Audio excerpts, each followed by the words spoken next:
Watch out. Be careful. You may be in danger. But are you really? Do we even ask the question if something is safe before we consume it? Well, whether you have or not, we're about to answer that question about hydrogen water. Is hydrogen safe?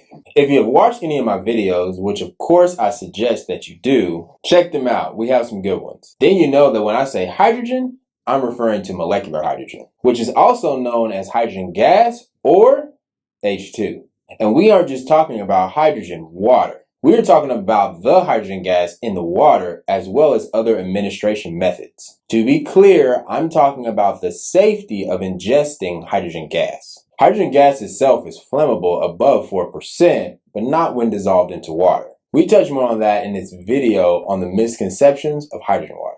So essentially what this video is about is the safety profile of hydrogen gas. A safety profile is the chemistry, pharmacology, therapeutic effects, and adverse effects of an administered drug or other substance. The safety profile for hydrogen gas is considerably high. And there are three main reasons why we know this. Number one is the data. So out of 700 scientific studies, H2 has shown no cytotoxic effects. Cytotoxic is just a fancy word for saying something is toxic to our cells. They have studied the effect of hydrogen on over 170 disease models, and they haven't found any negative effects? None. Let's look at this quote. We did not observe any unwanted side effects of H2, including headaches, diarrhea, or vomiting. Our data gives us a clue that H2 might have the potential to be used as a novel lipid regulating agent with the advantage of no toxicity compared with other commonly used lipid regulating drugs that have side effects on the liver and kidneys. Also, out of all these studies, H2 has not been found to produce any cytotoxic byproducts in the human body.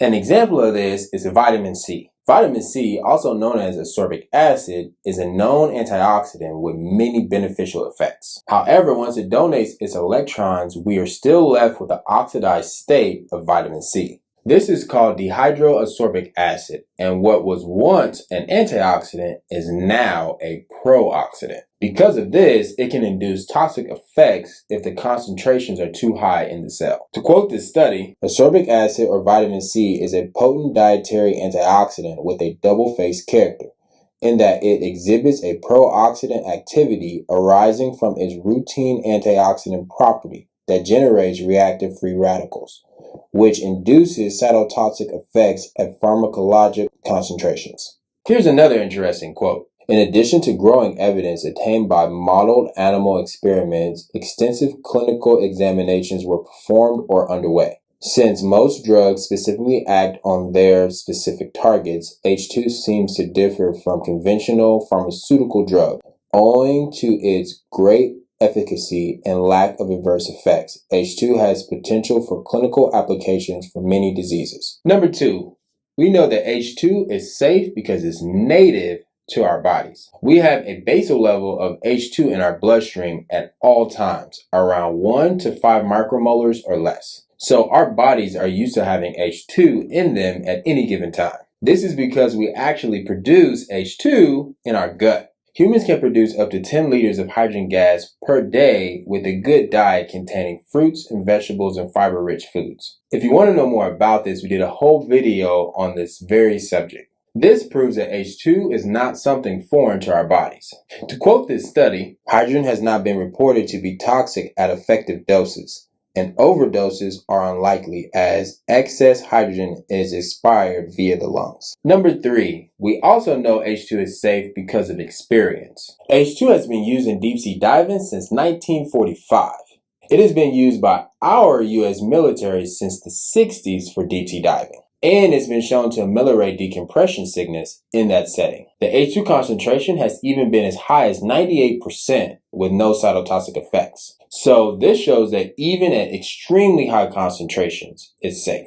Like this source says, H2 has no cytotoxicity even at high concentration. Now, even though we have over 1,000 publications on molecular hydrogen, and even though it seems like a lot, technically, hydrogen research is still in its infancy. We need to know a whole lot more. We need more clinical studies to really know how safe hydrogen is in all categories. But it's safe to say the odds are in hydrogen's favor. So let's wrap it up with this quote. H2 can be administered as a gas, in saline implants or infusions, as topical solutions or baths, or by drinking H2 enriched water.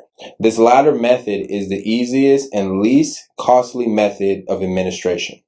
There are no safety issues with hydrogen. It has been used for years in gas mixtures for deep diving and numerous clinical trials without adverse events, and there are no warnings in literature of its toxicity for long-term exposure effects. So overall, incorporating hydrogen for the benefit of your health is a pretty safe bet. You know what else is safe? Subscribing to this channel. If not, you might be in danger of getting false hydrogen information. H2 Minutes always works hard to make sure our information is accurate and backed by reliable sources. So go ahead and subscribe and share away.